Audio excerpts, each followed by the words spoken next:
I'm just conscious we're coming up towards the end of our session. So maybe I'd just like to ask each of our panelists your final thought or two that you would like to offer up in terms of, I don't know, opportunity, because we talked about this being about opportunity. What are some final thoughts you might have for the people here today and all of those who'll be watching us on video when we send out the recording? So I'd love to just echo a little bit of what Keith just said in terms of what businesses can do. Keith, you talked about how, you get everyone involved, and that's what facilitates this sort of, systematic change within a business. You're probably familiar with what Danone did. So Danone, obviously, you guys would know the big global food company. They promoted a program, what they called One Person, One Voice. And it was essentially linked to their 2030 sustainability goals. And it was very much about creating a dialogue within the business for people to contribute to what they see as the challenges, what they see as the opportunities in terms of the sustainability piece of the business. And that's been hugely successful. So I think, one of the takeaways I'd like to leave is just that it doesn't take a lot. It's really just getting the conversation started, whether it's within your organization or your wider ecosystem. And that's what salespeople are good at doing, getting the conversation started. So let's get it. Okay, Kathy, your final sort of thoughts for the event? Well, I would like to acknowledge you, Sue, and your team, and the publication that you've put out, and just the wealth of information that's enclosed in that. Now, I haven't had a chance to go through it in depth, but just skimming it through it before tonight, I just think that's just an amazing thing and a wonderful vehicle, if it's, or a resource or a tool to use. And I think that you're taking the leadership role with this is just like, it'll generate enormous business because you're actually providing answers to questions that people have got. So I just can't acknowledge enough the wisdom of, and in the team you've put together, like, for me to be able to sit here and listen to other people, it just leaves me, absolutely inspired to be part of this movement in a much, thinking about how do you make money out of it. That's really what I want to be able to do.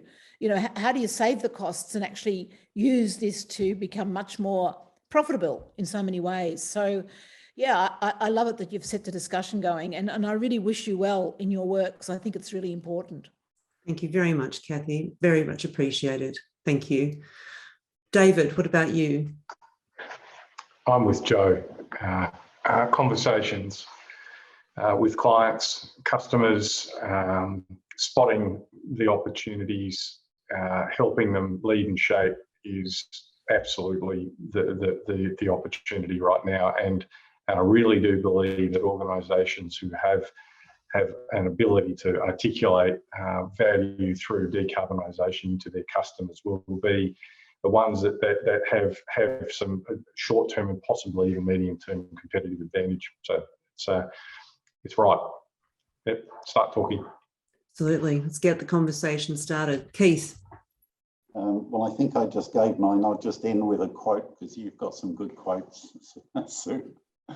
One of the great scientists and authors, Carl Sagan. Anything else you're interested in is not going to happen if you can't breathe the air and drink the water. Don't sit this one out. Do something. Fantastic. Get on board. Absolutely. Well, look, I'd like to bring our event to a close. I've got a couple of little final thoughts and just want to thank our panel.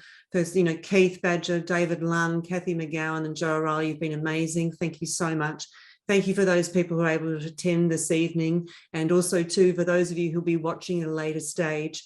Also, I want to thank my team, as Kathy mentioned, Jens Hartmann and Hannah Williamson, and particularly Astrid Silverman has been amazing to pull all of this together for us and make sure that we can deliver a quality event and a quality publication to you year after year after year.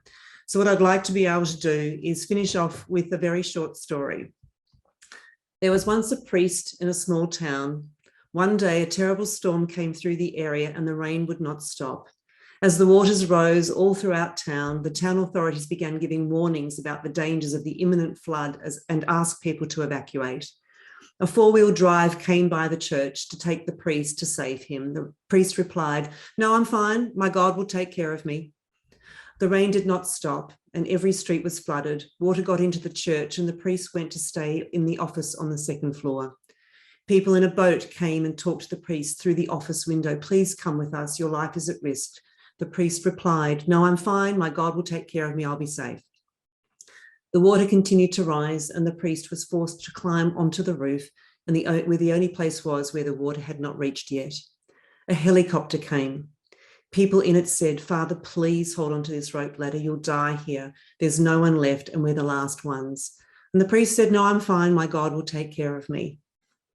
The priest drowned, and when he got to heaven, he told God, I had faith, I thought you would save me, and you let me die. And God replied, I sent you a 4-wheel drive, a boat, and a helicopter.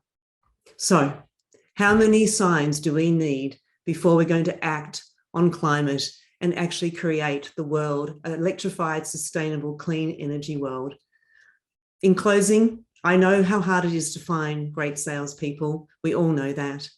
Given my long-standing public commitment to climate action and a clean, green, sustainable world, it may come as no surprise to you that I receive frequent connections, feedback, questions, and requests from seasoned sales professionals looking to transition to decarbonised or decarbonising sales roles and businesses. Many do not want to work or be associated with businesses who are not committed to a renewable, decarbonised world. They understand selling is the vehicle that allows opportunity to flourish and people to prosper, and they want to use their sales skills, knowledge, mindset, and capabilities and networks to do good work, and to make a positive, lasting difference.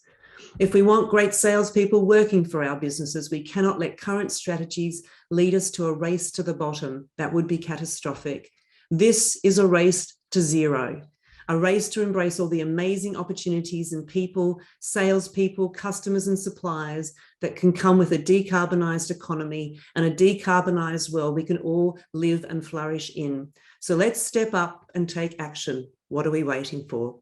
Thank you everyone for coming. It's great to see you. And let's keep up talking to people about decarbonising our economies and creating great opportunities for all. Good night. Thank you.